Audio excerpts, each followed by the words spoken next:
Me gustaría hacer hoy una breve introducción antes de terminar el tema de los llanas con respecto a los cinco agregados para que vayamos de a poquito introduciéndonos más en el aspecto de la sabiduría y en el aspecto de ver claramente de qué estamos hablando cuando hablamos de los cinco agregados. En el budismo, cuando hablamos de una persona, hablamos de los cinco agregados. ¿Sí? Los cinco agregados son la forma material, la sensación, percepción, formaciones mentales y conciencia. ¿Sí? Entonces, la, el cuerpo, la formación corporal, creo que queda bastante claro qué es. ¿Sí? Toma, como les dije, un poco la forma del reino donde renace. Es muy importante esto y tenerlo en cuenta porque cuando nosotros decimos mi cuerpo, por ejemplo, ¿a qué nos referimos? Con esto, estado, ¿Eh? estado, de estado material. Claro, pero cuando vos decís que es tuyo, ¿a qué te referís?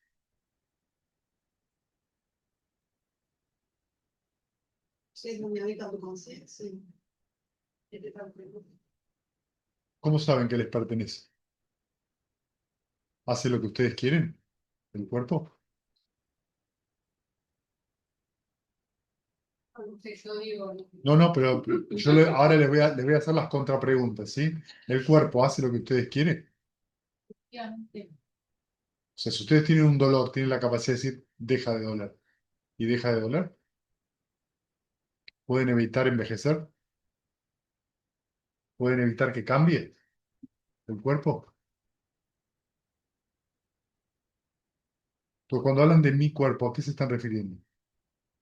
parte sí responde la voluntad de una pequeña parte. Interesante. Sí, hay partes que sí, que puede hacer ciertas cosas. Pero si ustedes piensan, están vivos, en realidad, porque hay una función fisiológica que los mantiene vivos. Hace muchos años tenía un amigo homeópata que me decía que nosotros tenemos en el cuerpo una millonésima de oro. Hay una millonésima de oro. Dice que si vos agregás una segunda millonésima, te morís por el desbalance que produce fisiológicamente. Me justo cerramos de audios. ¿Sí? Entonces, hay un montón de procesos homeostáticos que hacen que continuamente estemos balanceados.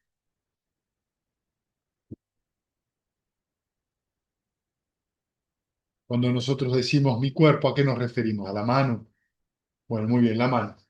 ¿Qué es la mano? Si yo le saco la piel, ¿sigue siendo la mano? Sí, no, no. Si le saco la carne y dejo los huesos, ¿sigue siendo la mano? Si me corto dos dedos, ¿es la mano?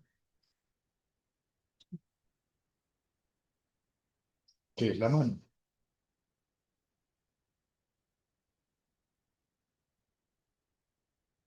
La mano es un concepto conveniente para describir algo. ¿Sí? Cuando nosotros pasamos al segundo agregado, hablamos de la sensación. Vedana, la sensación es la experiencia que nosotros tenemos. Las sensaciones cambian. ¿A qué velocidad? Muy raro. Muy rápido. Piensen simplemente ahora donde están, la cantidad de sensaciones que tienen, donde están sentados, el sonido de los ventiladores, la sensación térmica que tienen, más lo que sienten mentalmente.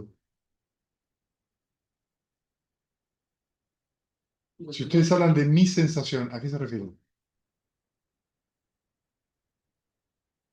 ¿Pueden controlar lo que sienten?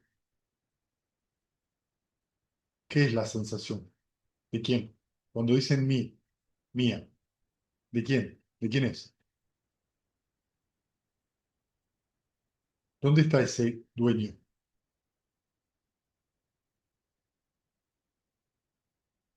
¿Lo conocen?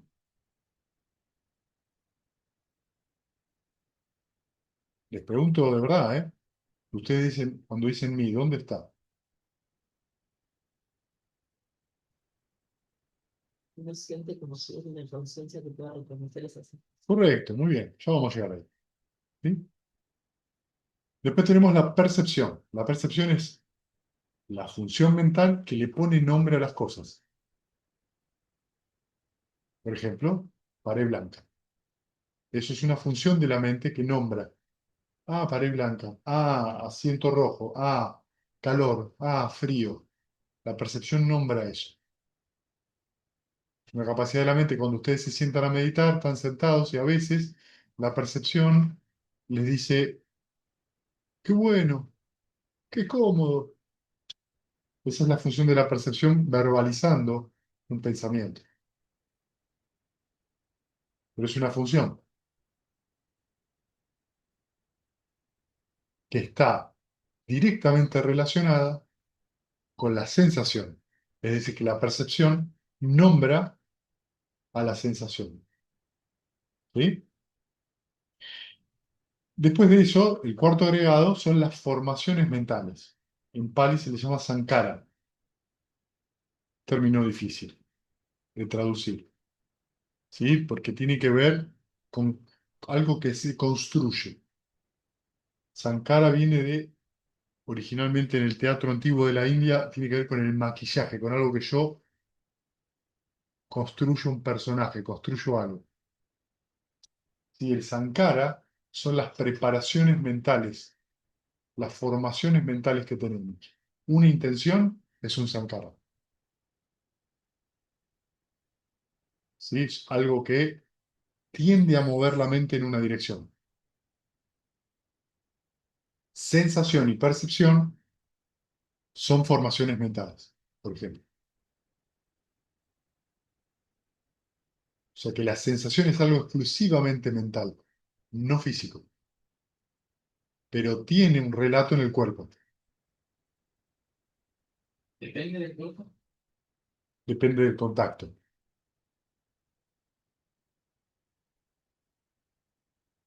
Ya vamos a llegar ahí. No me quiero ir muy profundo, solamente estoy nombrando. Entonces, las formaciones mentales son las intenciones, son pensamientos, las emociones también, pero se le suma la avidez a todo eso, ya es otro mundo. Y finalmente tenemos la conciencia, pues el último agregado. La conciencia es el proceso que reconoce a los otros cuatro agregados.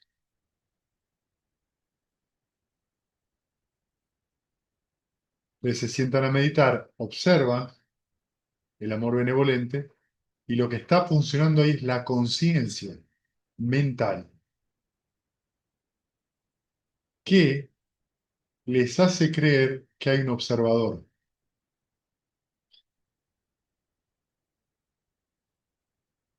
Y no hay ningún observador, solo hay un proceso mental que reconoce a un objeto.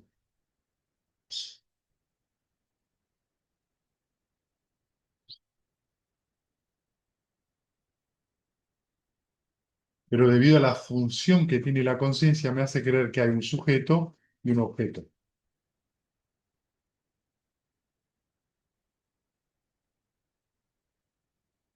En muchas tradiciones, y mañana vamos a leer un sutta donde eso está, sale el tema,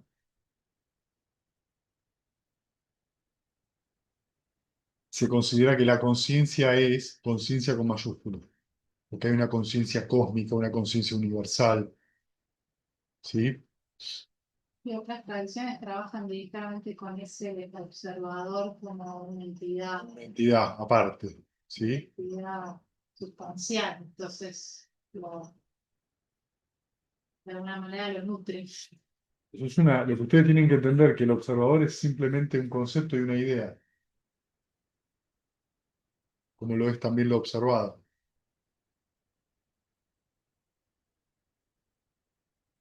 Si ustedes van suficientemente profundo en la meditación, van a poder observar ese proceso que se diluye de observador y observado. La mente tiene que estar en una considerable tranquilidad para poder observar esa dualidad. Cuando ustedes empiezan a tener esta conciencia de que no hay observador ni observado, en algún momento, sino que son funciones de la mente, la construcción de la identidad se empieza a derrumbar, porque la identidad, yo, es una idea. Cuando ustedes dicen yo, ¿a qué se refieren?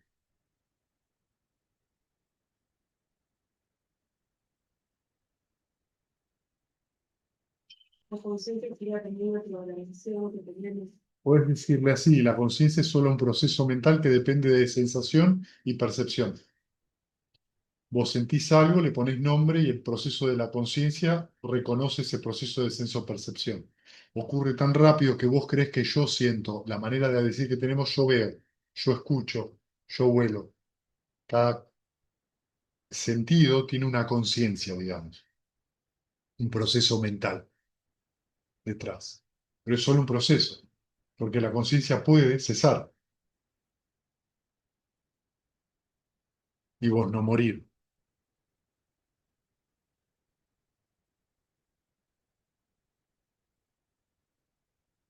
Entonces, ¿por qué estamos meditando? Para que ustedes puedan ver cómo se da ese proceso de deconstrucción de la mente, hasta que ustedes pueden observar que lo que ustedes creen que es algo compacto,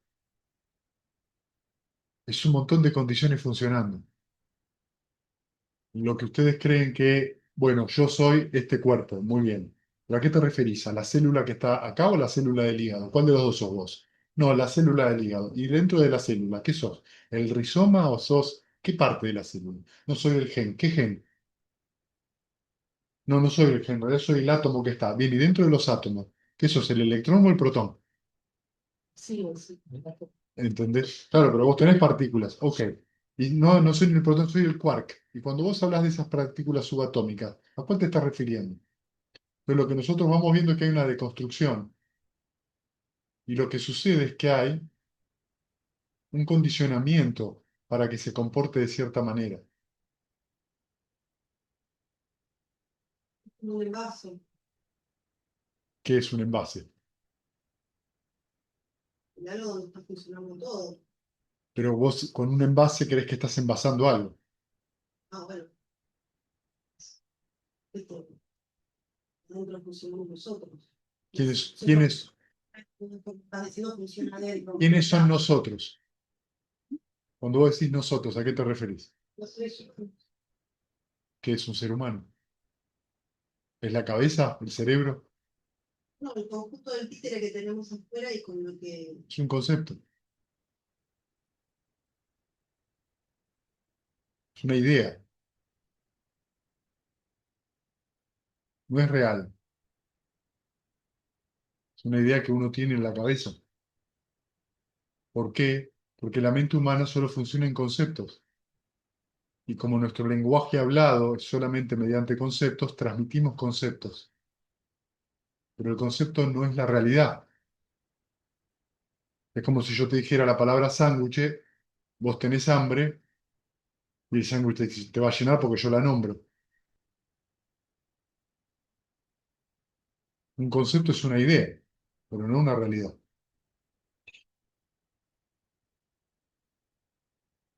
Cuando vos decís vos, ¿te referís a vos o a la que eres hace 2 segundos?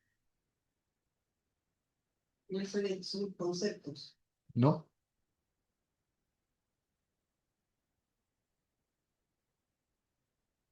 Es complejo de... Es complejo cuando vos lo ves desde el punto de vista del ser y del no ser. ¿Qué soy? Esta pregunta que complica todo. Está de fondo. ¿Qué soy y qué no soy? ¿Entendés? El Buda, el Buda no se pone a discutir qué es ser y qué no es ser. El Buda dice que hay algo en el medio, que son condiciones que van cambiando y va dando distintos frutos o resultados, que son condiciones nuevas para futuros frutos. Entonces es un proceso que es impermanente, continuo cambio, que eso lo podemos observar claramente. Hay un niño que va transformándose en un adolescente, en un adulto mayor y en un viejo. Es un proceso de cambio. Sí, entonces vos estás viviendo un proceso de cambio. Pero ¿dónde puedes decir que es esa persona? en una foto. Pero es un proceso continuo de cambio. Si hablamos de un yo, estamos hablando de algo que no cambia. Y ahí volvemos a los agregados. ¿Tu cuerpo no cambia? Sí, todo el tiempo. ¿Tus sensaciones no cambian? Sí, todo el tiempo. ¿Tus percepciones no cambian? Cambian todo el tiempo. ¿Tus formaciones mentales no se modifican? Sí, así es. ¿Y tu conciencia no se modifica también de acuerdo a todo eso? Sí, también. Entonces, ¿dónde está el yo?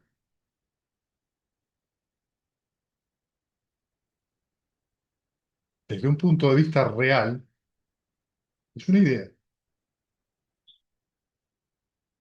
Y es una idea que trae muchos problemas.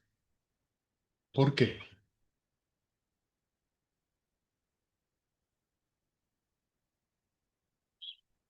En permanencia. Porque vamos, ese no se me cambia, pequeña entidad en cambio.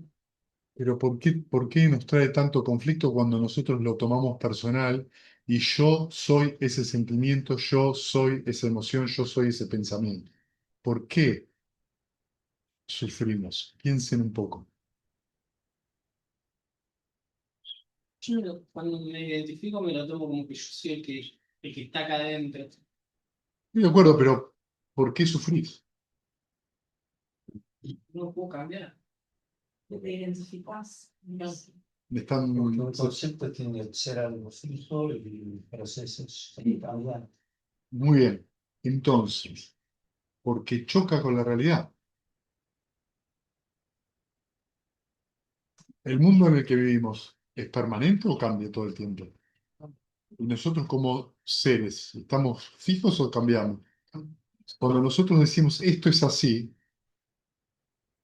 estamos tomando que nuestra postura es permanente e inamovible y choca con un proceso cambiante.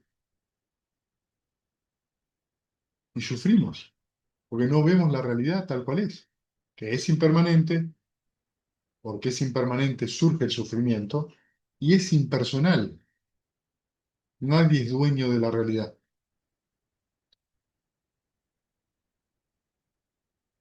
Son procesos que pasan a una enorme velocidad cambiando continuamente. Pero cuando yo voy contra esa verdad, sufro.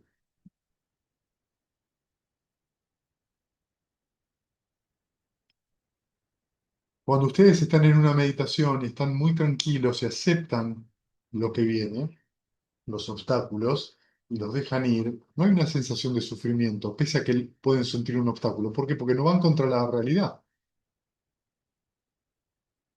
En un momento están en llana, al siguiente momento no están en llana. Hay un obstáculo y salí. No pasa nada, lo dejo ir y vuelvo. Entonces ustedes, desde el punto de vista del entrenamiento, ¿qué están haciendo? Aprendiendo cómo es el juego del samsara y no luchando contra ese juego, para en algún momento empezar a dejar de jugarlo.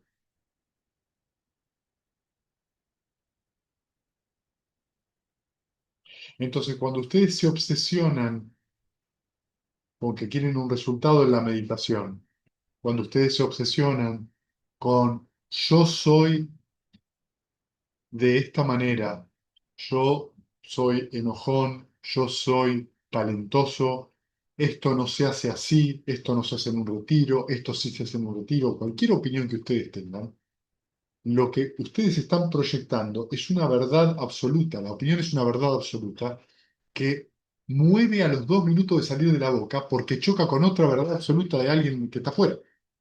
Y hay conflicto, porque la realidad no es un concepto, la realidad es móvil. Y yo puedo decir una cosa, pero eso que estoy diciendo es el dedo, no la luna. La luna es lo que se está moviendo. Y el concepto solamente te pone en una dirección.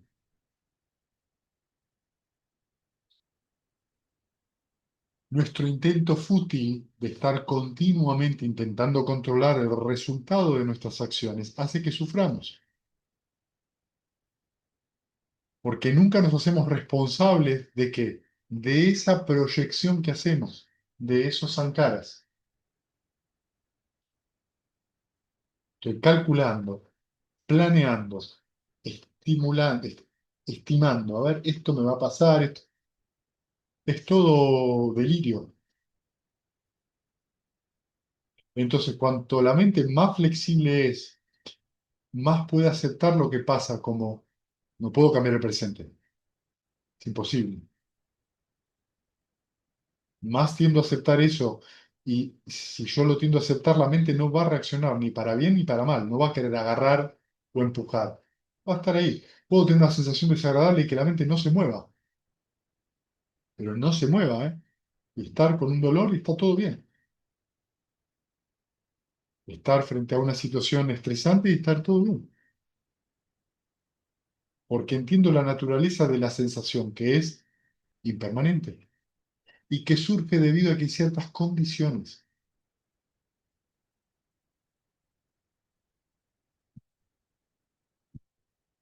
Entonces, cuando nosotros hablamos de yo soy, vos sos,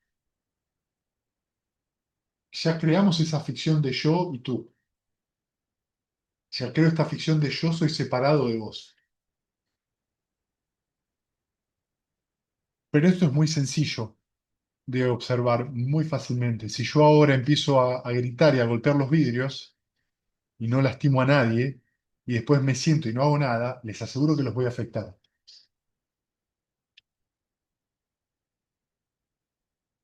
Si yo estoy de mal humor, los voy a afectar. Sí, mucho menos que eso. Si cualquiera de ustedes está de mal humor, los va a afectar al resto. ¿Por qué? Porque estamos en contacto y hay una vivencia detrás de la otra. No estamos separados en ese sentido. Somos dependientes.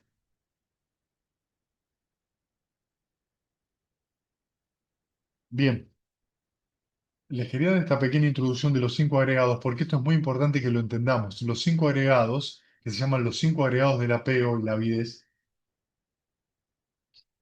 es lo que se suele definir como persona. Pero la persona es un concepto y los agregados son procesos continuamente cambiantes, que están influenciados por el karma. Pues hay movimiento continuo en esos agregados. Por eso el Buda los pone como agregados del apego, también lo llaman en el budismo mahayana los agregados de la nada. Es algo que se agrega a nada. Son solo procesos que se mueven debido a ciertas condiciones.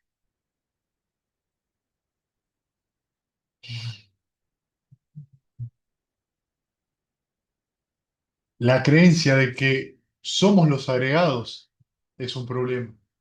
La creencia de que somos algo que está adentro de los agregados es un problema. La creencia de que somos algo más grande que los agregados es un problema. La creencia de que los agregados son una cosa y yo otra también es un problema. Si ustedes hacen eso, lo multiplican por 5 son 20 visiones erróneas.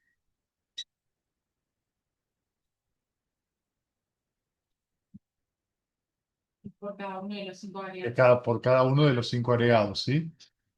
Entonces, yo creo que soy la conciencia. La conciencia y yo son lo mismo.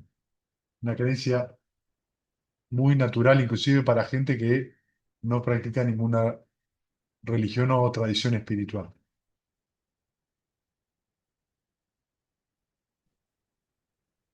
Yo soy algo que está más allá que la conciencia.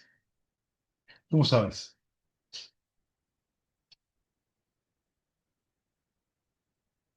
Bueno, porque yo tomé contacto con algo que está más allá de eso. Ajá. ¿Y cómo tomaste contacto? ¿A través de qué? ¿Del cuerpo? No. ¿De qué? Del alma. Ok, muy bien. ¿Cómo tomaste contacto a través del alma? ¿Cómo sabes que hay un alma? Porque tomé contacto con el alma. ¿Cómo? ¿A través de qué? De la mente. Ah,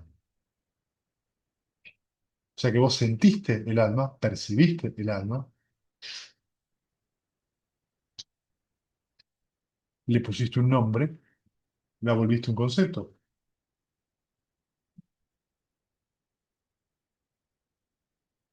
O sea que yo estoy percibiendo algo de manera, con- todos elementos impermanentes. ¿Qué es el alma? Un concepto. Algo que uno cree profundamente, pero es un concepto.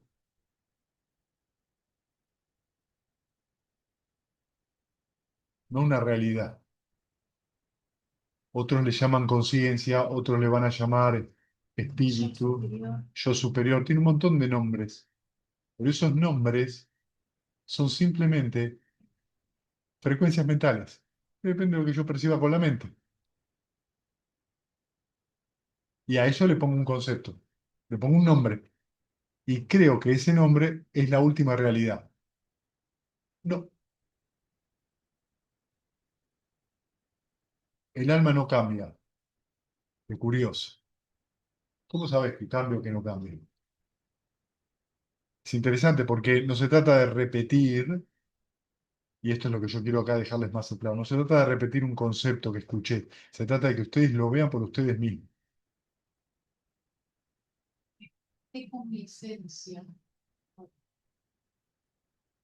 Mi ser. Claro. Esencia. Y esto trae todo un montón de conflictos, ¿entendés? Porque se habla de una esencia oscura, de una esencia clara, cuando de lo que estamos en realidad hablando es de un estado mental que cambia y pasa. Ahí también hay una identificación. Totalmente. Lo que hace que entonces la discusión de si hay alma o no hay alma, si hay ser o no hay ser, no tiene sentido, porque a los hechos prácticos no funcionan. Y de hecho, cuando yo creo, y esto se lo voy a decir ahora sí de una manera muy categórica, cuando yo creo que yo, llámese alma, yo, ego, lo que ustedes le quieran poner, soy de tal forma, ¿cuánta sufrimiento trae eso? ¿Por qué? Porque lo primero que dice es yo no puedo cambiar. Y sufren por eso, pero no sufren porque no pueden cambiar, sufren porque va en contra de la realidad. Van cambiando todo el tiempo, no, pues yo siempre dudo. ¿Siempre? Claro. Uno se sugestiona y empieza a inventar una historia. Yo siempre dudo, ¿de verdad? Cuando te lavas los dientes, ¿dudas? No, entonces no dudas siempre. Sí, soy escorpiana. Entonces siempre hago las cosas de esta manera. ¿Me entienden lo que les quiero decir? Empieza a haber algo ahí que a uno tiene que observar cuidadosamente. Tiene que observar cuidadosamente porque en la identidad hay una presión, ¿eh? Muy fuerte. ¿Tenemos tendencias? Sí, correcto, hay tendencias. ¿Qué significa tendencia? Tendencia significa que hay ciertas actitudes que están más reforzadas que otras y que pueden tender a un lugar más amable, más amoroso, más hábil o menos. Lugares de mayor respeto.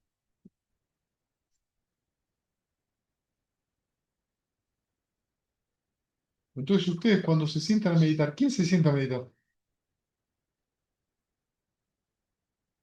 En el sentido de que si yo medito y tengo entro en llama y a la siguiente meditación estoy con obstáculos, ¿soy bueno o mal meditador? O simplemente ocurre la meditación de acuerdo a ciertas condiciones.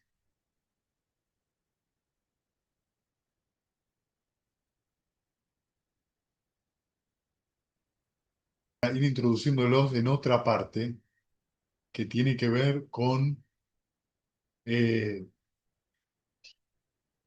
la médula del budismo, y vamos a entrar mañana en el origen dependiente, empezar a entrar en el origen dependiente, empezar a verlo, que se llama origen dependiente justamente por eso, porque todo es dependiente de otra cosa, o codependiente de otra cosa. Por eso se habla de condicionalidad. Nada existe por sí mismo. ¿Entienden esto? Nada existe por sí mismo, todo es dependiente de algo. Como hay condiciones para una cosa, eso hace surgir la siguiente. Cuando esas condiciones desaparecen, ese fruto desaparece. Lo único que está fuera de eso, que es no nacido, no muerto, no creado, es el nirvana. Bien, entonces los dejo con eso zumbando y recapitulo un poco lo de ayer. ¿Sí? ¿Se acuerdan que ayer habíamos hablado de los 4 primeros yanas? ¿Está bien? Habíamos hablado del primer yana, que tenía alegría, tenía felicidad, habían desaparecido los obstáculos momentáneamente, hay pensamiento aplicado y sostenido, es decir, que tengo que todavía hacer un esfuerzo para estar con el objeto de meditación, me digo la frase, que mi mente esté en paz. Luego, cuando ese pensamiento aplicado y sostenido se van, la alegría suele tener un poquito más de energía, porque eso debido a que la mente está más estable más tiempo, y entro en el segundo ya. ¿Sí? Empieza a haber silencio, la verbalización mental no es necesaria porque me va a sacar de ahí. Y si continúa esa estabilidad, en algún momento se va esa alegría, piti, desaparece, y llegamos al tercer yana, donde empieza a surgir la ecuanimidad, donde hay una enorme comodidad física, me siento muy cómodo donde estoy. Puedo estar un periodo de inclusive 5 a 10 minutos sin que surja ninguna distracción. ¿Sí? Partes del cuerpo no las voy a sentir, voy a empezar a sentir que por ahí el sentimiento sube solo o no. Puedo sentir que el sentimiento crece también o se expande un poco. Ese tipo de experiencias que le pasan a cada uno en sí mismo no son muy importantes porque es como cada persona lo vive. ¿Sí? Y luego, cuando Sukha desaparece, esa felicidad desaparece, entro en el cuarto yana, donde voy a empezar a dejar de sentir el cuerpo. O sea, las formaciones corporales empiezan a desaparecer. ¿Por qué? Porque empieza a haber tanta quietud y tanta estabilidad mental que el cuerpo se deja de sentir. Y esto es muy positivo, porque las perturbaciones que dependen del cuerpo dejan de estar. Lo que empieza a pasar entonces, en general, es que los periodos de meditación empiezan a ser más largos.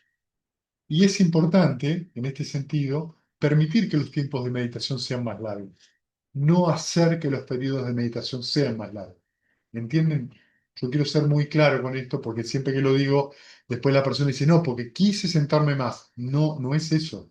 Es que vos vayas con cómo se desenvuelve la meditación.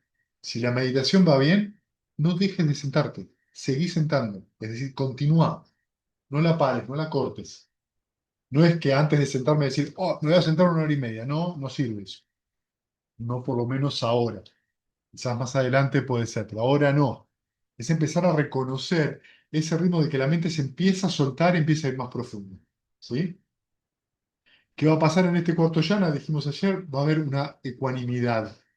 Y es el límite de meta. Meta solo puede llegar hasta el cuarto yana y no puede ir más allá. ¿Sí? Y entonces, cuando lleguen al cuarto yana, eh, y se empiecen a establecer un poco ahí, se les va a cambiar la meditación. ¿Sí? Van a abandonar la meditación del amigo espiritual y van a pasar a otras meditaciones. Veamos ahora qué pasa cuando se terminan estos 4 yanas y se pasan a lo que se llaman ayatanas o yanas inmateriales. ¿Sí? Al dejar de sentir el cuerpo, viene lo siguiente. He aquí, Ananda, que al superar la percepción de las formas materiales y con la desaparición de las percepciones sensoriales, sin prestar atención a las percepciones de la multiplicidad, atendiendo solo al espacio ilimitado, la persona o el monje alcanza y permanece en el estado en el que tiene el espacio ilimitado como base. Esto es, Ananda, una felicidad superior y más excelsa que la anterior. Si alguien, bueno, sí, entonces lo que ocurre es esto: el primer ayatana es la esfera del espacio infinito o la base del espacio infinito, ¿sí? ¿Qué es lo que va a ocurrir? En algún momento van a sentir que meta desaparece y cambia a un sentimiento mucho más sutil o un poco más sutil, por no mucho, depende. Ese sentimiento va a pasar a ser la compasión, que tiene ciertas características y van a aprender de primera mano de qué se trata la compasión. La compasión no es lástima, no es tenerle lástima a alguien. Tenerle lástima a alguien es yo soy superior, vos sos inferior. En la compasión no hay ni superior, ni inferior, ni igual.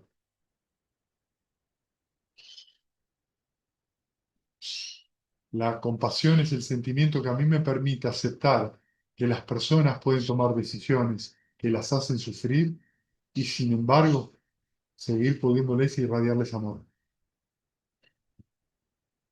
Y esto es muy fuerte porque lo que significa es que la persona puede tener una opinión completamente destructiva y uno la puede seguir irradiando. Algo muy importante a desarrollar si uno va a acompañar a un adulto mayor que está enfermo, si una persona que está muy enferma y toma decisiones. Entonces uno acepta que las personas tienen su independencia y quieren tomar sus decisiones y está muy bien. Y uno acompaña esa decisión. ¿Cómo? Irradiando amor, no tratando de que decidan lo que yo pienso. Ahí viene el conflicto. Si no, bueno, si esa persona abre el juego y pregunta, vos le podés dar tu opinión. Pero nada más, cada uno vive la vida. ¿Sí? La compasión es un sentimiento que no tiene centro y es mucho más mental que física, porque ustedes cuando entren en el espacio infinito van a sentir que la mente se expande infinitamente, sin dirección. Tiene muchas formas de ver, se pueden ver que hay una fuente, un horizonte luminoso que va para todos lados, pueden sentir que se vuelve todo oscuro y va para todos lados, y se abre, ven como un cielo estrellado, pueden ver que se funden con lo que está alrededor. Todo eso son interpretaciones de la mente, no son muy interesantes, pero eso, más ese cambio en el objeto de meditación, es que están vivenciando ese estado. Todo, todo lo sensorial, los cinco sentidos, disminuye un montón. Prácticamente van a dejar, van a oír muy poquito, sentir muy poquito, hacer muy poco, porque están adentro ya de un universo que es puramente inmaterial. Y la mente va a pasar a entrar en, van a sentir que hay vibraciones en la mente, ¿sí? Pueden percibir esa vibración. La compasión es un sentimiento que tiene mucho más ecuanimidad que el amor benevolente, una mente más estable. Y por eso, estando en ese yana, pueden, el periodo de meditación aumenta, porque no toman contacto con el cuerpo. Entonces, la sensación del cuerpo, digamos, desaparece. Entonces pueden estar sentados por ahí una hora y media y no pasa nada. Se sienten muy bien. Termina la meditación y no sienten el cuerpo duro. Se mueven un poco y ya enseguida la sangre corre. Ananda, si alguien dijera esta es la mayor felicidad y deleite que los seres pueden experimentar, eso yo no lo acepto. ¿Por qué? Pues Ananda, porque hay otra felicidad superior y más excelsa que esta. ¿Y cuál es Ananda? Esa felicidad superior y más excelsa. He aquí Ananda, que al superar el estado que tiene el espacio ilimitado como base, atendiendo solo a la conciencia ilimitada, la persona o el monje alcanza y permanece en el estado que tiene la conciencia ilimitada como base. Esta es Ananda, una felicidad superior y más excelsa que la anterior. Entonces acá van a tener, van a trascender el espacio, ese espacio, y van a empezar a notar que el espacio ese está compuesto en realidad de ciertas frecuencias. Y lo primero que van a notar es que el sentimiento se modifica. La compasión va a pasar a un estado más sutil todavía, que es mudita, que es la alegría empática. No es la alegría de los primeros yanas, es una alegría muy serena, muy serena. Van a sentirse que están como alegres, probablemente sientan una enorme gratitud y van a estar en un estado de profunda serenidad. Pero van a ver que ese espacio lo ven desde otro punto de vista y es que empiezan a ver movimientos a una altísima velocidad. Esos movimientos a altísima velocidad depende de qué puerta de los sentidos ustedes elijan. Si, por ejemplo, ustedes están en la puerta mental, van a ver que por ahí empiezan a ver como parpadeos a una altísima velocidad, como algo que surge y cesa, surge y cesa, surge y cesa, cientos de miles de veces por segundo. Eso que están viendo se puede ver porque la mente está tan lenta que son capaces de empezar a ver cómo surge y cesa la conciencia a cada instante. Si ustedes van al oído, van a escuchar que el sonido se escucha así, así, está compuesto de pulsos de sonido. Pero la mente está tan lenta que desglosa esos pulsos uno por uno. Lo mismo con el aroma, con los ojos no, porque tienen los ojos cerrados, pero con los aromas van a captar aromas fantasmas, que se les llaman. Aromas que cuando ustedes salen de la meditación dicen, ¿dónde viene este olor? Porque la mente está en un estado tan profundo que puede captar olores que duran un instante y desaparecen. ¿Qué es lo que les enseña esto? Primero les enseña que la conciencia es impermanente, porque surge y cesa, surge y cesa, surge y cesa. Y que a cada momento de nuestra vida estamos surgiendo y cesando, surgiendo y cesando, surgiendo y cesando. Es decir, que estamos vivenciando en todo momento nacimiento y muerte, nacimiento y muerte, nacimiento y muerte. Lo que pasa es que por el estado mental en el que estamos no somos capaces de percibir eso. Pero cuando llegamos a ese yana, lo podemos ver. Y lo vemos de primera mano. Vemos que no existe un rayo de luz. Vemos que el rayo de luz es un concepto mental, es una síntesis que hace la mente. En realidad son un montón de fotones. Vemos que el sonido, como fenómeno, no existe el sonido continuo, son un montón de impulsos que golpean el tímpano a una velocidad muy grande y mi mente hace un resumen de eso y lo llama la voz de Federico. Entonces, en estos yanas ustedes están aprendiendo a descomponer lo que creen que es continuo, lo que creen que es compacto.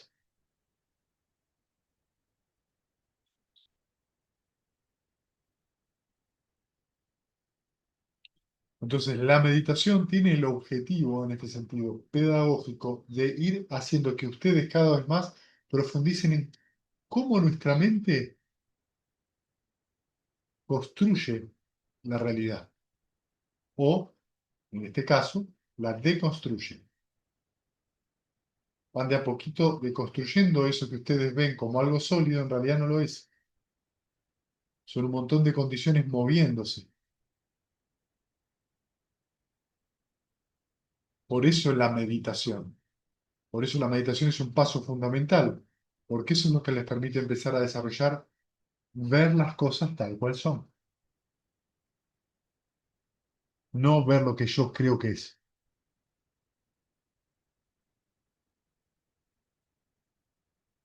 Ananda, si alguien dijera, esta es la mayor felicidad y deleite que los seres pueden experimentar, eso yo no lo acepto, porque, pues Ananda, acá hay otra felicidad superior y más excelsa que esta. ¿Y cuál es Ananda esa felicidad superior y más excelsa? He aquí Ananda que al superar el estado que tiene la conciencia ilimitada como base, atendiendo solo a la nada, el monje o la persona alcanza y permanece en el estado que tiene a la nada como base. Esta es Ananda, una felicidad superior y más excelsa que la anterior. En algún momento la mente se va a seguir tranquilizando y esos pulsos se van a ir haciendo cada vez más lentos y la mente se va a estar tan lenta que van a poder ver lo que hay entre un pulso y otro y van a ver que no hay nada. La traducción en realidad no es que no hay nada, sino que no hay ninguna cosa. En este caso, de esa sensación de expansión, van a sentir que la mente se empieza a encoger. Se encoge y es como si entraran en una especie de cuarto oscuro. De vuelta, esto que yo les cuento así puede no ser así, cada uno lo puede vivenciar de muchas maneras, pero lo que van a sentir es que ahora la alegría empática, como objeto de meditación, vuelve a cambiar y pasa a la ecuanimidad. Y la ecuanimidad es un sentimiento que uno lo tiene que aprender de primera mano, porque uno no sabe qué es la ecuanimidad, cree que la ecuanimidad es indiferencia. No, la ecuanimidad es un sentimiento que es aceptar lo que pasa. Es una mente tan balanceada que acepta lo que pasa. y es una condición fundamental para poder cultivar la mente, porque es un estado que justamente no se asocia ni al placer ni al dolor. Sin embargo, la mente ecuánime es una mente feliz. Es un factor de iluminación en los Claro, es un factor de la iluminación, que ya lo charlaremos más adelante en la semana. Entonces, cuando la esfera de la nada no pasa nada. Sin embargo, puedo aprender un montón de cosas ahí. Lo primero y principal, que al no pasar nada, el tiempo de la meditación se prolonga un montón. Pueden estar sentados en ese estado 2 horas, hora 45, 2 horas y media, sin sentir cansancio ninguno. Pueden estar sin un obstáculo 15 minutos, 20 minutos, y surge un obstáculo. ¿Cómo va a surgir un obstáculo? Por ahí aparece una onda de luz, un puntito, y si ustedes observan eso y le prestan atención, ¿eh? Una pequeña vibración, si ustedes observan eso, se van a encontrar que surge un pensamiento.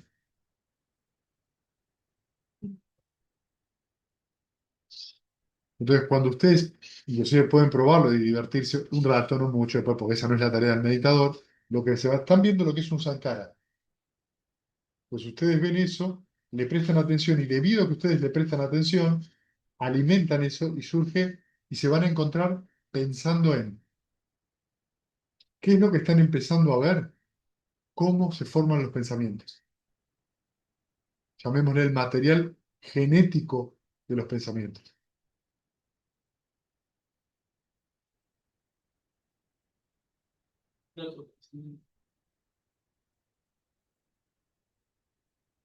Empiezan ustedes a darse cuenta entonces que el proceso que empezó con nuestra mente de mono moviéndose para todos lados, fue cada vez teniendo menos cosas, menos cosas, menos cosas, menos cosas, hasta que llegamos a ese estado de la nada. O sea, cada vez la mente está más vacía y la sensación de alivio es mayor. Por favor, no se olviden de eso, que la sensación de alivio es mayor y no hay nada que temer.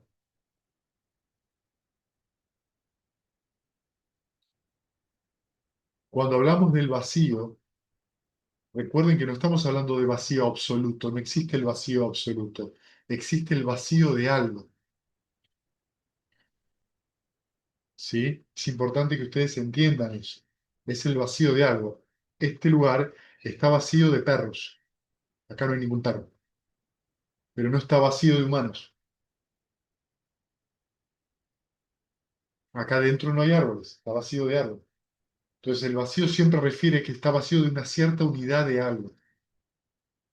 En la esfera de la nada es algo que está vacío de unidades. Y cuando surge algo, momentáneamente salgo de esa esfera para poder observar esa intención que se transforma en un estado mental. Cuando la suelto y la dejo ir a través de las 6 R's, vuelve la mente sola, en general, pero está muy tranquila, a ese vacío.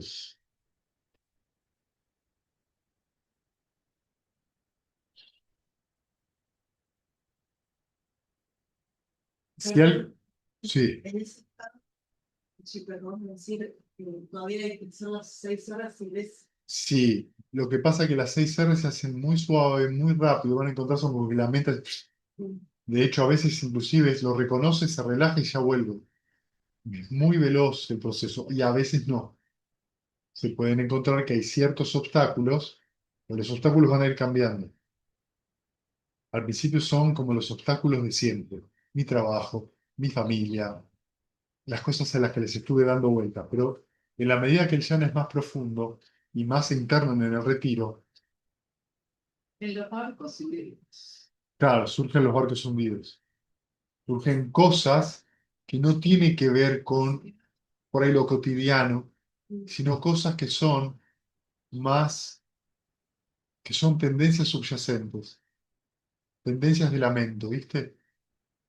La duda, el miedo, el aburrimiento,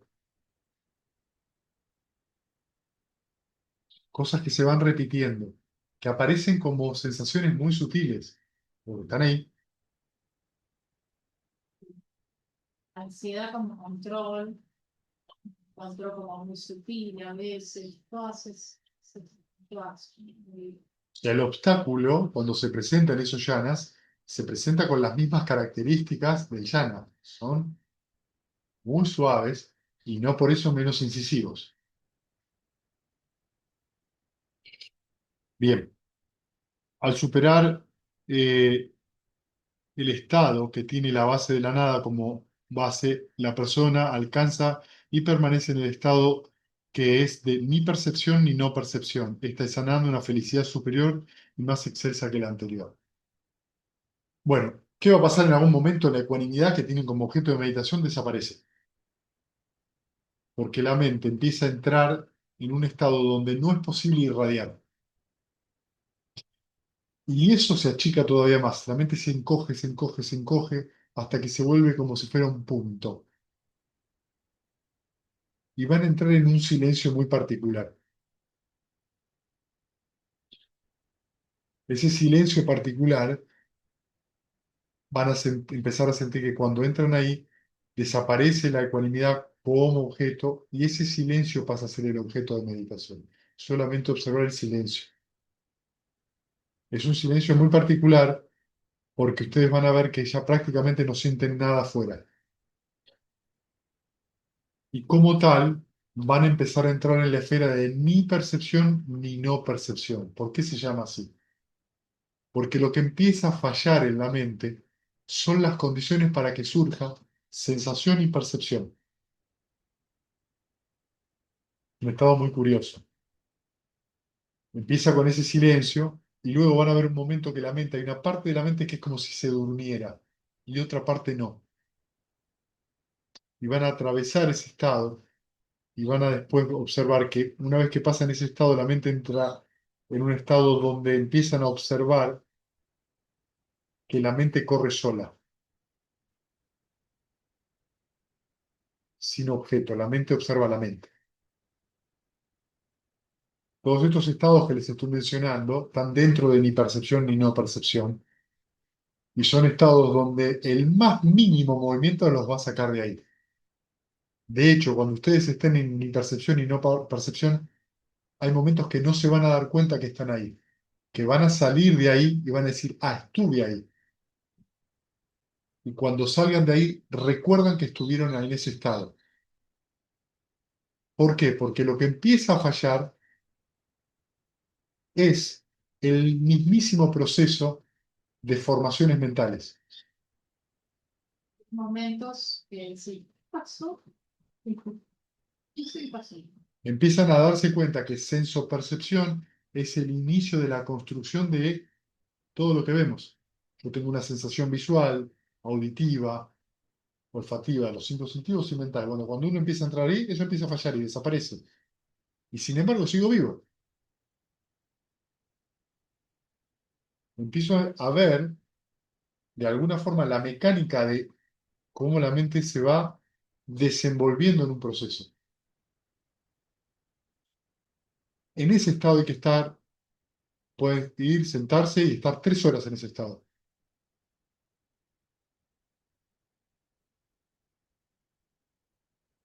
Y en algún momento pueden permanecer por ahí media hora, 40 minutos sin que la mente se mueva para nada y de repente algo lo saca de ahí.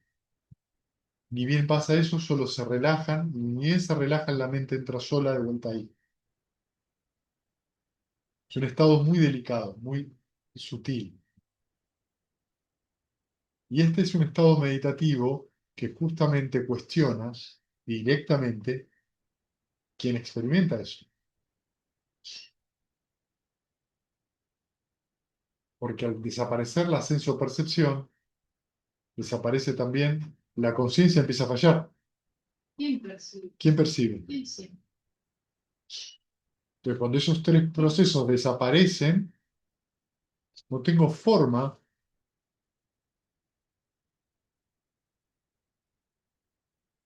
de conectarme, porque va desapareciendo el contacto.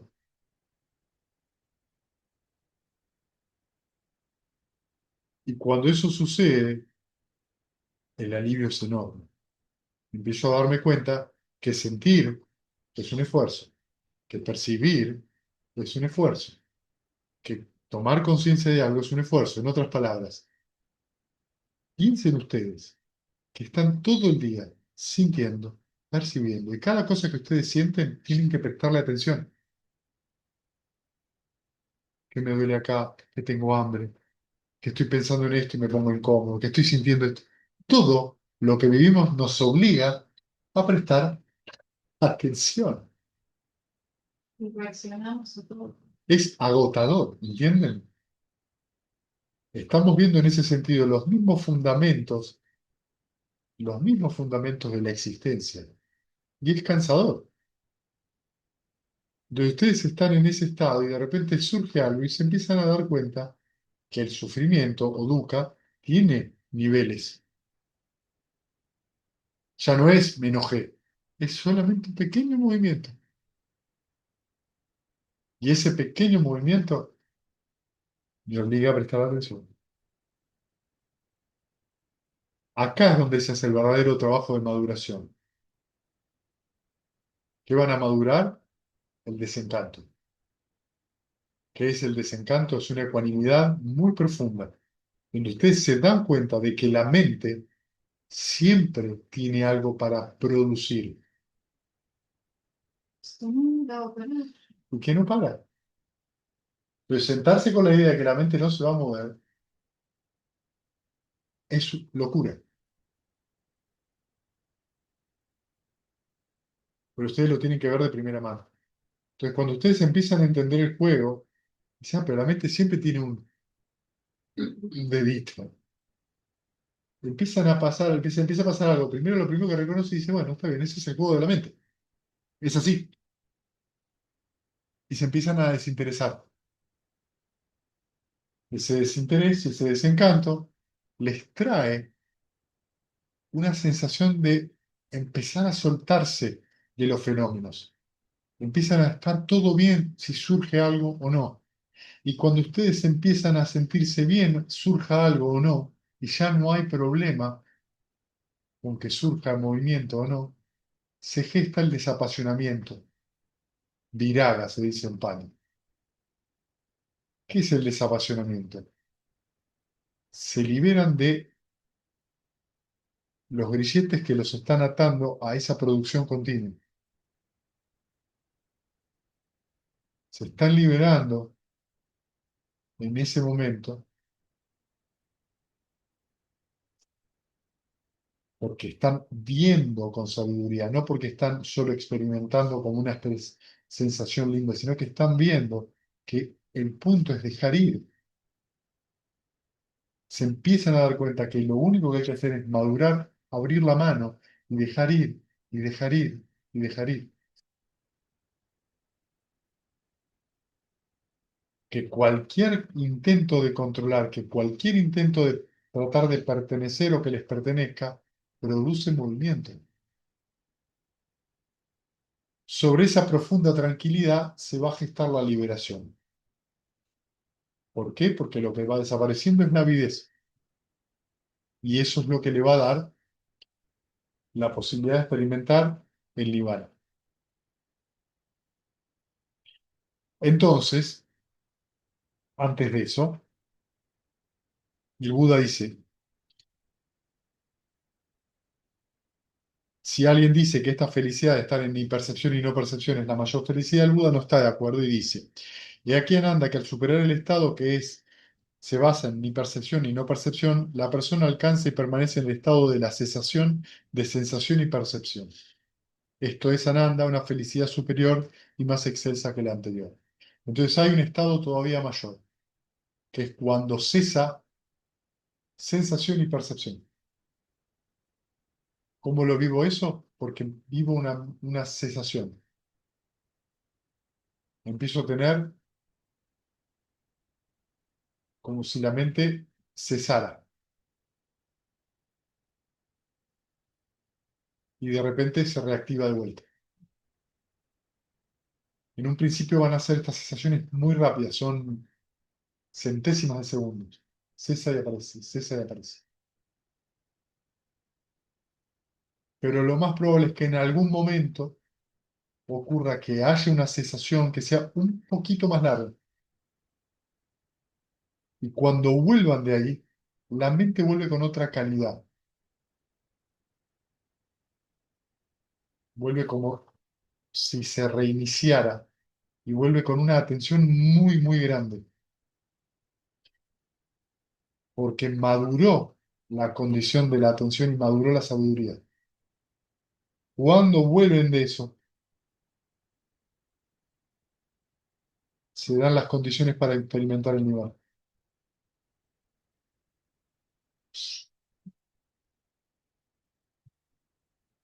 Del nirvana hoy no voy a hablar, hablaremos en otro momento. Pero fíjense que el Buda lo que coloca, este estado se llama Nirodha Samapati, lo coloca como un estado de mayor tranquilidad. Es un estado en el cual se puede estar hasta 7 días. Después se muere. Uno. Una parada. Podés vivirlo así. En realidad lo que vas a sentir es apaga, enciende y no sabes qué pasó. Pero después, en el momento previo, la sensación que dura unos segunditos. Vos vas a tener en las sentadas por ahí algún momento donde Ah, sí, y que no es dormirse, exacto. es muy diferente. Tipo, no hay una sensación de dormirse, es otra sensación. Ananda, sí, perdón. En la espera de la nada y en la que le sigue, que es sensación y Ni percepción ni no percepción.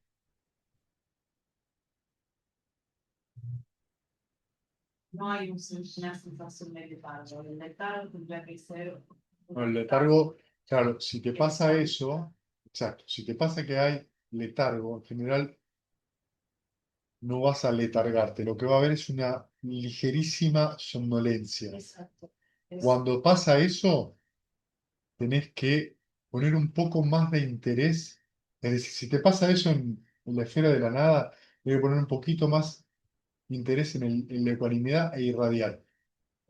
Si te pasa eso en ni percepción ni no percepción, tenés que salir de ahí y volver a irradiar ecuanimidad, porque la mente se quedó sin energía. Entonces, al irradiar ecuanimidad durante un rato, vas a ver que la energía vuelve y en algún momento la mente sola deja de irradiar y vuelve a entrar en ese estado. Ananda, es posible que renunciantes de otras escuelas digan que la Zeta Gotama enseña que la cesación de la percepción y la sensación es felicidad. ¿Qué es esto y cómo es posible? A los renunciantes de otras escuelas que así hablen, hay que decirles lo siguiente. Amigos, el bienaventurado no enseña que hay felicidad solo en relación a sensaciones placenteras.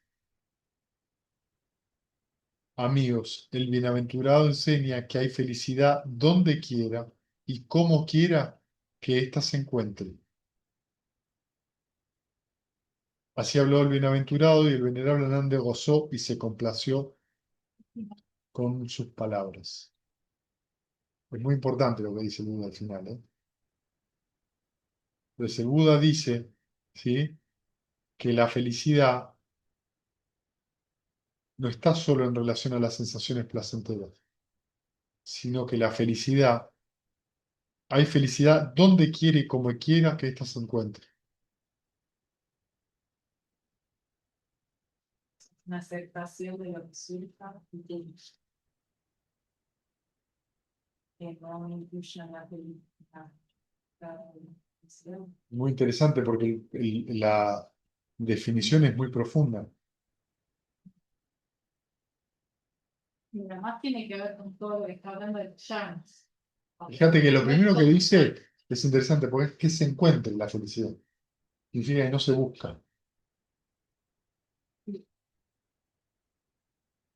Si vos buscás la felicidad, ya eres infeliz.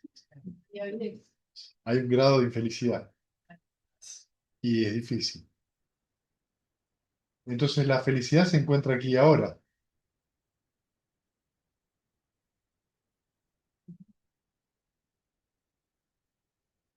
no en el futuro. Dentro de la cruz de la ola. Sí, señor. Mañana voy a llegar a Alchana 7.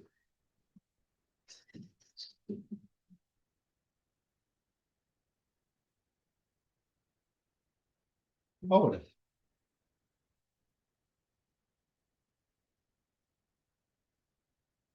Bien, ¿tiene preguntas?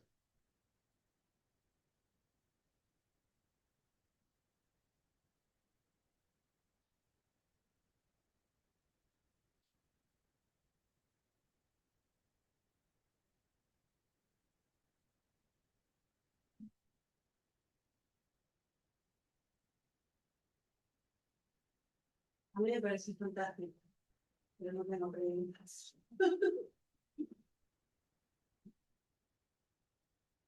Es muy interesante. Es muy... Todos pueden vivirlo, ¿eh? No es una cosa reservada para gente especial. Es una cuestión de trabajo y entrenamiento. Eso es lo que ustedes tienen que tener muy claro. Yo, eh, a lo largo de los años, cuando a veces hablamos de los llanas, tengo gente que se distrae en la charla. Bueno, yo total, eso todavía estoy lejos. Y eso es un error. Un error de vuelta es, yo estoy lejos, yo ya me conozco. Empezamos de vuelta en eso, se cierran la puerta. Si uno escucha con atención, por algo el Buda, por algo se recogen estos suttas. No es para mostrarte un camino que es así tal cual. Te están mostrando algo para que vos en un lugar te quedes tranquilo, que hay un montón de experiencias que son totalmente accesibles, que requieren trabajo seguro, pero son accesibles si uno practica. Entonces andar pensando que eso no es para uno, si es para uno, es tomar todo para el lado de los tomates, pobres tomates. Porque también uno tiene como una idea fija de cómo es entrar ya. Totalmente, claro, Exacto. totalmente, Totalmente. totalmente, exacto. tenés una. Ah, y antes de entrar al primer yana, tenías una idea de lo que era el primer yana. Y antes del primer yana, te dijiste, Yo, por lo que yo pensé. a mí me gustaría simplemente traer ahora a cuento algo muy interesante que es, ya que tenemos dos personas que son principiantes, si ustedes pensaban que podían experimentar lo que experimentaron como estado meditativo, ¿se imaginaron eso? La experiencia que ustedes tienen, ¿se la imaginaron así? ¿Pensaban que meditar iba a darles esa experiencia? No. Podían pensar alguna cosa, pero esa experiencia, no. Y eso es lo que uno tiene que de alguna manera entender. Que cada vez que vos te imaginas algo, estás pifiando. No imagino, practicar. Y deja que la meditación te enseñe. Entienden lo que hay de fondo siempre el orgullo. Ah, yo ya sé, no, a mí, no, yo tengo este problema. Basta. Meditá y dejá que la práctica te enseñe a vos mismo. No le des más vuelta. No, pues yo te quiero contar los obstáculos que tengo. No, pero es que el obstáculo lo tenés que evitar. ¿Qué querés hablar de los obstáculos? Excepto que el obstáculo sea algo que vos sientas que no podés dejar. No, solo tenés que practicar, solo tenés que dejar ir y volver. No hay mucho más. Quiero entender. No podés entender. No podés entender hasta que no lo vivas. Lamento, lo lamento. Nadie sabe qué gusto tiene el helado de pistacho hasta que no lo come. Con un llano es lo mismo. Con el anime es lo mismo. Ustedes confíen, si se van sintiendo bien, miren para adelante. Miren lo que les decía ayer, el entusiasmo. Adelante, adelante, adelante, adelante. Vayan, entréguense, van a ver que se van a sorprender de ustedes mismos. Y es muy lindo. Acá tomo algo de los místicos cristianos, que es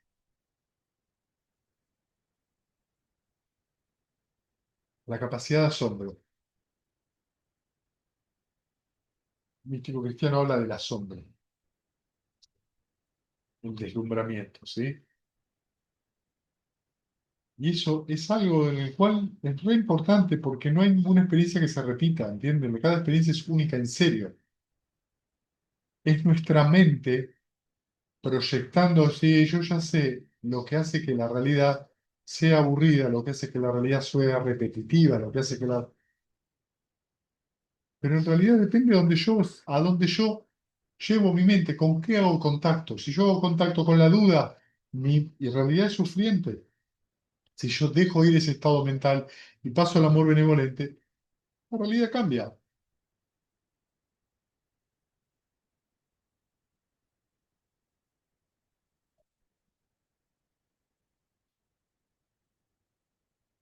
La duda, ¿a qué sería? A lo que vos quieras. ¿Estoy meditando bien? ¿Estoy meditando mal? ¿Esto es el camino? ¿Esto no es el camino? ¿Sirvo para esto? ¿No sirvo para esto?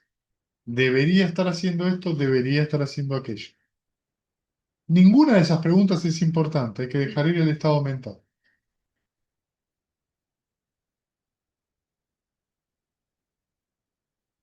En ese sentido, como ustedes pueden ver, la práctica es aterradoramente simple.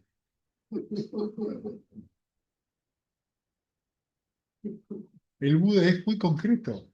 Mirá, tenés que tener la mente en un estado sano y cuando hay un objeto insano, déjalo ir y volver. Eso es lo que tenés que hacer. Porque por eso hay de todo eso que tiene tanto Obvio. potencial. ¿Seguro? Pues, tanto hay para... Así es. Eones, Nunca se acaba. eones, iones de existencias. Ah, Es un montón. Y a la vez, y a la vez, fíjate, ya no es imposible. fíjate una cosa re importante. ¿Cómo es que en 4 días la mente pasa de ser un hormiguero a tener un montón de momentos de paz? Mirá vos qué velocidad. 4 días. ¿Cómo pasa eso? Piensen en el viernes cuando llegaron. Con el Piensen, fuego. hagan memoria, el viernes o el jueves. Piensen lo que era la mente, ¿sí? Piensen ahora. Hagan una reflexión. Entonces hay algo de lo que enseña el Buda que evidentemente funciona. No es la instrucción de un maestro que anda por ahí. Es la instrucción de un Buda, ¿eh? Un Buda es alguien raro. El que conoce la mente humana, la mente de cualquier ser, así. Conoce las condiciones y por eso puede preparar un plan de entrenamiento maravilloso. Entonces, si ustedes siguen las instrucciones tal cual están y practican con, en este retiro con asiduidad y con energía y con entusiasmo, les aseguro que pueden pasar cosas muy buenas. Desde ya los llanas ni hablar. Se les van a transformar en experiencias accesibles dentro del retiro. Ya veremos después fuera. Ahora de todo ya comenzamos. Sí, yo siempre me olvido de sacar una foto al principio del retiro, una foto en el medio y una foto al final. Hay que dar cuenta que cuando hay un sitio donde habla que Sariputra se dan 7 y Mogalana en 15 días, es verdad. Al revés. Ah, bueno, al revés. Mogalán en 7 y Sariputta en 15. Y había otro que decía que podía ser en 10, en un mes, como que va nombrando. Claro, el Satipatthana Sutta, los 4 fundamentos de la atención, dice que puede ser en 7 años, 7 meses, un mes, 15 días o en 7 días.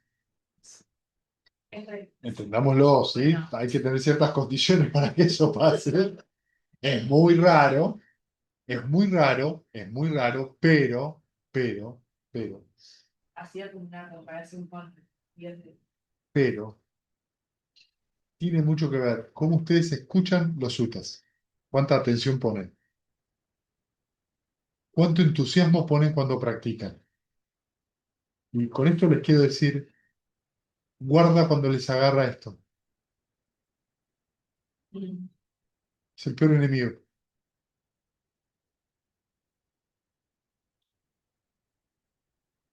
Se pasa así, ¿eh? Y después están dentro de un mes. ¿Sabes que en ese retiro no la pasé tan mal? Son esos 10 días. Es una ventana. Momentáneamente se abre una ventana. Si ustedes practican como dicen los japoneses, como chancho y no como gallina, van a tener resultados. Dijo frente a Chancho. El chancho para practicar tiene que poner la pata. No, tiene que entregar el jamón. La gallina pone el huevo y se va. El chancho tiene que entregarse. Entrega la vida para poder practicar. La gallina pone el huevito. No tiene la necesidad de entregar, no es más que eso. Entonces, están en una oportunidad, por eso les mencionaba la gratitud hacia ustedes mismos, todo lo que están haciendo. Denle para adelante. Sé que hay momentos que la energía de la mente baja, sé que hay momentos donde